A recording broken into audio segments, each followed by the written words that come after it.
90 গ্রাম জল হলো option A, option B এবং সি ডি কয়েকটা অপশান রয়েছে, তার মধ্যে কোনটি সঠিক উত্তর সেটা একটু আমরা দেখে নেব।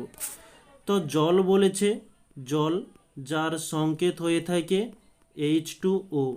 তো এর আণবিক ভর হয়ে থাকে H1, দুটো H রয়েছে, 2 দিয়ে গুণ দিলাম, প্লাস ও এর জন্য 16।